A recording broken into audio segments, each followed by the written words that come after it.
Hello everyone and welcome. Today we have an incredible opportunity to sit down with an amazing team who we can safely call a prodigy. Alicia embodies talent, discipline, and intelligence, excelling in multiple domains, such as in academics, she's embarking on an accelerated journey to university at just 14 years old. She's a top-ranking cadet and mastered musical instruments like the piano and violin. Hi guys, I'm Jasmin Little and this is Alicia. Being part of an accelerated program to start university at 14 is impressive. Can you tell us about that? So I go to a program called UTP, the University Transition Program. And the main goal of the program is to condense high school 5 years into 2 years so kids can excel into university faster. Can you tell us about the process? The process is really simple. There's just an entrance exam with 3 parts. A math exam, a literature exam, and then a psychology or IQ exam. What will you study? I'm planning to head into media studies at UBC. Can you tell us about that? Media studies is a program where you focus on social media or different types of forms of media in the public, such as journalism or social media or films. What got you interested in that? Well, I realized that I like creating and I mostly focused on visual stuff. So a lot of movies or a lot of videos was a really big interest for me. So that's how I figured out my passion for media. What are you excited for in university? I'm really excited to learn more about myself and excited to get specialized knowledge for activities and different programs that UBC can offer me. How do you feel about probably being one of the youngest in your class? I see it as a normal thing.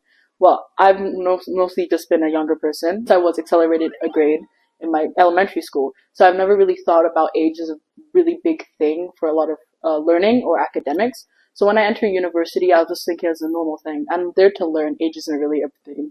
What are your career goals, like related to media studies? My dream job is to become a film director. So yeah. What kind of movies do you think you'd be? Well, my personal favorite type of movie is psychological horror. Ooh. So I would prefer to make a lot of my own psychological horror movies. Where do you see yourself in 10 years? Maybe hopefully working as a director for probably like a big company or just a documentary director as well would be interesting. Okay. So walk me through a typical week in your life.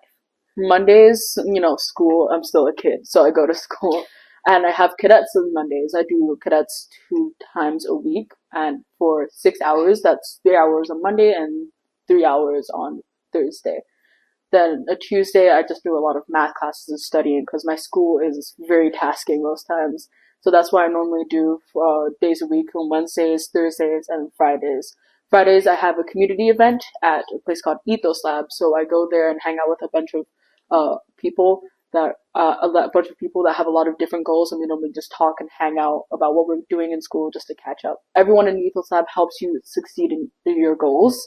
That's why the founder of Ethos Lab helped me get on the media team, so I get connections to other people that do documentaries, which is probably one of my dream jobs. So yeah. Can you tell us about cadets? Cadets is a really big part of my life. I've been a cadet for 5 years now. So that's 3 years in Navy Cadets and 2 in Air Cadets. Cadets is a program. I go to the Royal Canadian Air Cadets currently, and I was in the Royal Canadian Navy Cadets for 3 years when I was 9 to 12. Cadets has a lot of programs like camps and different places where you can learn skills like marksmanship, communication, and leadership. So I've been doing that for a while now. Can you tell us about your rank? So in Navy Cadets, I got to the highest rank called Chief Petty Officer First Class. And in Air Cadets, since I'm still young, I'm a corporal right now. How did you reach that rank? Through mostly hard work and trying to pass all the tests and learning my community as a cadet. My goal was to try and get to know everyone and figure out how we can lift up this community. In Air Cadets also you get to go and learn aerospace skills, where we got to fly a plane with an instructor and he got to teach us how. But one thing that the cadet program does give you is a pilot license. You have an opportunity to get a pilot license. Yeah. It teaches you different skills that you're definitely going to need later on in life. So I stayed and I enjoy it. I really enjoy it, and I really encourage people to join Air Cadets as much as I can because it's an awesome program. You said it was pretty tasking, so how did you stay motivated to keep going? For a while in Navy Cadets, it was really tiring because drill was like marching was like tiring all the time because I joined the drill team and we were preparing for a drill competition, and it was really tiring having to work towards that.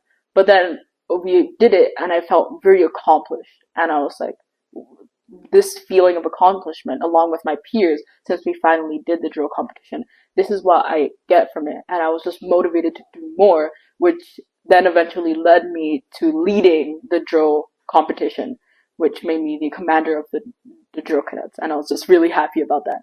It was the motivation for cadets for me is just being able to do many different things and learn different things with your peers as one community. What are some of the most memorable achievements or skills you've learned in cadets?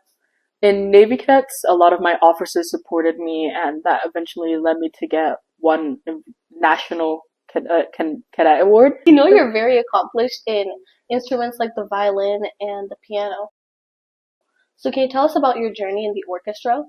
I was in the Coquitlam Youth Orchestra for I think like 1 year. Then when I moved to Vancouver, I moved into the VYSO, the Vancouver Youth Symphony Orchestra, and I was playing as a first violin there.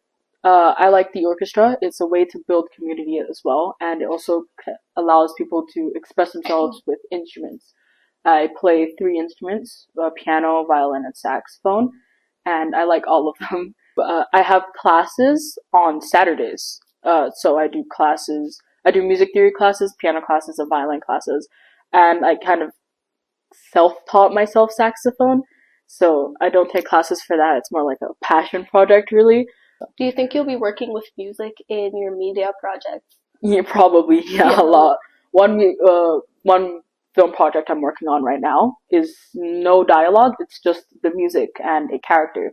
And I like how, because sound is really important, even though you don't really understand it or you put it off to the side, you always are hearing something. Like you can't hear nothing. And that's why sound is really taken advantage of. And I feel like I would probably work with sound a lot later on in life. I agree. Our parents made us read a book called Talent is Overrated. So do you think talent is enough to help someone succeed in life? My personal saying is everyone is born with a talent. Everyone has a thing that they're good at. But it doesn't just come to you. You have to find it in a way. If you're good at violin, you will never know until you pick up a violin. So everyone has a talent, and to be able to, you have to work on it to make it a thing that you can use, a skill. Because a talent is different than a skill. You can be good at something, but it doesn't add anything to your life. So talent isn't overrated, but you need to work on the thing that you're good at. Now, it sounds like you have a really tight schedule. So how do you stay motivated without burning out? Well, burning out is a thing I've experienced. Burning out happens to everyone. Even if you're not as busy as other people, you can get burnt out. And what's important is to step back and think about how to do the thing that you're struggling with. And that's what I've done because my school was very tasking. We did grade 10, grade 9, grade 10, and 11 in 1 year. And that's really, really tough. So my grades were dropping, but I really took that time to understand what I needed to do. And that helped me go from a failing grade to a 93% in math. So burnout is a problem, but you really need to just sit down, think, process, and then make sure you're ready to focus on the task at hand. What do you do for fun? I write a lot. I'm not a good writer, but I write a lot. What do you write? I normally just write whatever comes to mind. I have a document on Google that's literally just titled random writing, and I have so many different random pieces of writing that I'll probably never continue. But it's nice to just think and just type away. And I like writing screenplays now because again, since I have a camera, but I can't constantly film because filming takes a long time. Yeah. So what I normally do is I write what I'm thinking in my head as like a visual. So I do that a lot. Have you ever filmed a major project for media? I filmed like a couple videos for scholarships. I've filmed like I think two, and I'm working on another. I'm working on two more. One the no dialogue one I mentioned, and the other one with friends for school for a project. So short films. Yeah, mostly just short films. What do you wish you had more time for? Oh, filming. Filming. I would spend if there was like 40 hours in a day, I would spend 30 of those hours filming. I wish I had more time to film, and that's why I'm so excited for university because I'm gonna take the minimum amount of courses required for my first year, so I have time to study because obviously it's gonna be hard, but also have time for like work and filming, which I really really want to start focusing on because I love film. So, Who are some of your role models from different areas in life?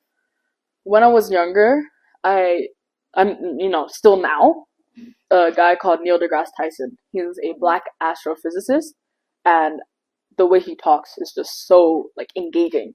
Like even though I'm not interested in astrophysics, I'm like nodding along to everything he says because he makes it so understanding, and it's just so easy to follow. He's like one of my biggest role models.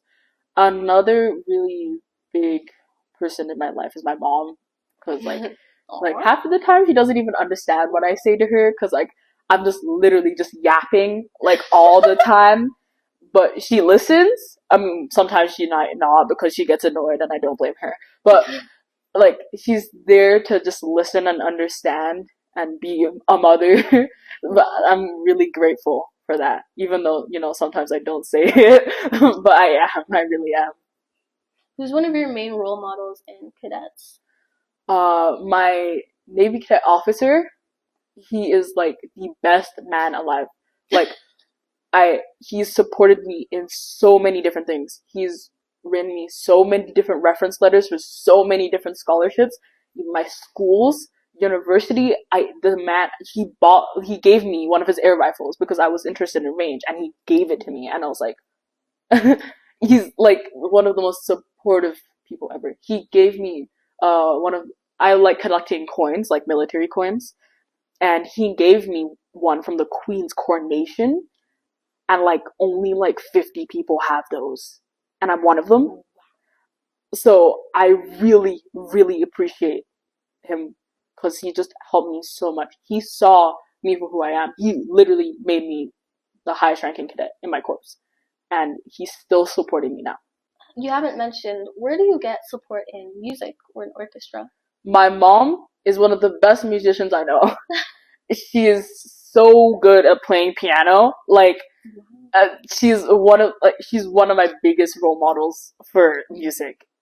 The founder of Ethosab is one of my biggest role models. The goals that she has, she's incredible. This woman has made such a big impact on my life. She's given me contacts to literally everywhere imaginable. At EA, at Netflix, like a documentary company. She's such an amazing woman. What message would you share to other young people who aspire to be like you? I think the one thing is to really find yourself as a person, because like before I was just kind of like wishy-washy. I didn't even know what I wanted to do in the future. Like I knew I liked this and I knew I liked that, but I never could piece it together.